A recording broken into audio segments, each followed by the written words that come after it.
آج ہم آپ کے سامنے جو ٹاپک لائے ہیں وہ ہے دعا کی فضیلت کے بارے میں۔ کہا جاتا ہے کہ دعا دستک کی طرح ہوتی ہے اور مسلسل دستک سے دروازہ کھل ہی جاتا ہے۔ جو اپنے لیے نہیں لوگوں کے لیے دعا کرتے ہیں، ان کے حق میں فرشتے دعا کرتے ہیں۔ وہ دعائیں ضرور رنگ لاتی ہیں جو یقین سے مانگی جائیں۔ خلوص دل سے مانگ کر تو دیکھو، کیسے ہو سکتا ہے کہ عطا نہ ہو۔ غیروں سے مانگا تو ذلت ملی، اللہ تعالیٰ آپ سے مانگا تو عزت ملی۔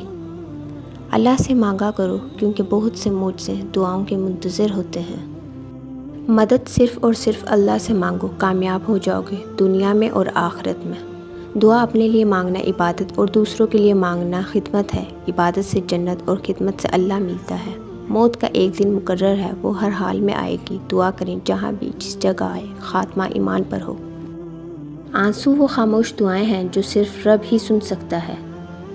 بے شک جن لوگوں کی زبان ہمیشہ دوسروں کے لیے دعا میں متحرک رہتی ہے، خدا کبھی بھی ان کی جھولی خالی نہیں رکھتا۔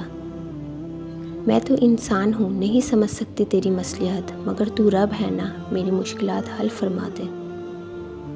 جو اپنے لیے نہیں لوگوں کے لیے دعا کرتے ہیں، ان کے حق میں فرشتے دعا کرتے ہیں۔ دعاؤں میں اثر ہوگا اتنا، رب پر یقین رکھو گے جتنا۔ دعا اپنے لیے مانگنا عبادت اور دوسروں کے لیے مانگنا خدمت ہے۔ عبادت سے جنت اور خدمت سے اللہ ملتا ہے۔ اللہ کے عشق میں ایک مقام وہ بھی آتا ہے کہ دعا تو دور کی بات ہے، انسان صرف سوچتا ہے اور اللہ عطا کر دیتا ہے۔